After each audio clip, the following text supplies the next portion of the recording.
alors que nombreux étaient ceux qui demandaient la déprogrammation de son passage aux plages électroniques après la révélation de l'enquête pour viol qui le vise, l'Opal a été hué sur scène ce week-end. Malgré les appels à annulation, l'Opal s'est bien produit ce dimanche soir sur la grande scène des plages électroniques de Cannes. Le rappeur a toutefois interdit à la presse de faire des photos de son concert. Il y a quelques jours à peine, on apprenait en effet que le rappeur de 31 ans était visé par une enquête préliminaire pour viol ouverte par le parquet de Paris.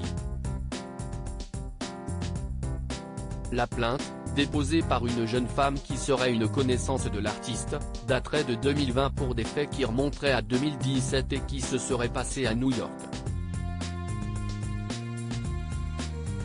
C'est à peu près à cette période qu'Antoine Valentinelli, de son vrai nom alias l'Opal, qui tient son nom de scène, orthographié ainsi pour l'Opal, du simple fait que ses amis lui faisaient sans cesse remarquer son teint blafard, est devenu un des rappeurs les plus en vogue de la sphère artistique française. L'Opal nie les accusations que l'artiste a formellement démenties le 3 août sur son compte Instagram. « Je répondrai à la justice lorsqu'elle m'interrogera, je suis serein, je sais que la vérité sera faite. Je sais que je n'ai rien à cacher. Aucune raison de me cacher. »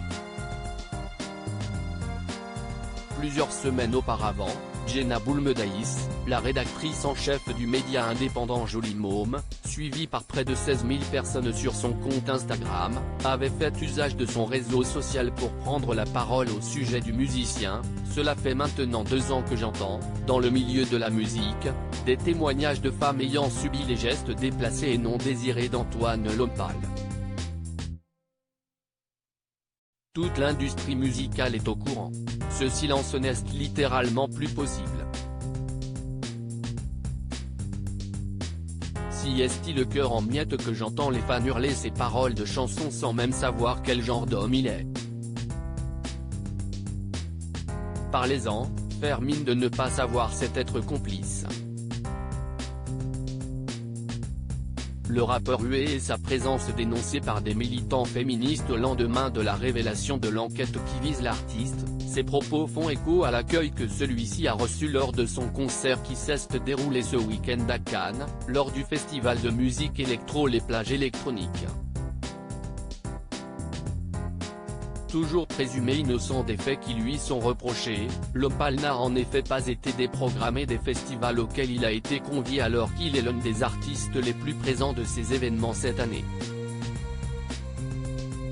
Sa représentation a provoqué de nombreuses réactions de désapprobation, autant de la part d'une partie du public qui a hué l'artiste, estimant que sa présence étant indécente d'après un reportage du Parisien, que d'associations féministes présentes sur le festival et dénonçant le paradoxe entre la défense des droits des femmes que prône l'organisation et le maintien du concert de l'artiste ainsi que le rapporte France Bleu. Pour autant, sur BFM TV, le directeur du festival cannois s'était dit concerné par cette affaire judiciaire dont il s'estimait spectateur alors qu'elle arrivait à J1 de l'ouverture du festival.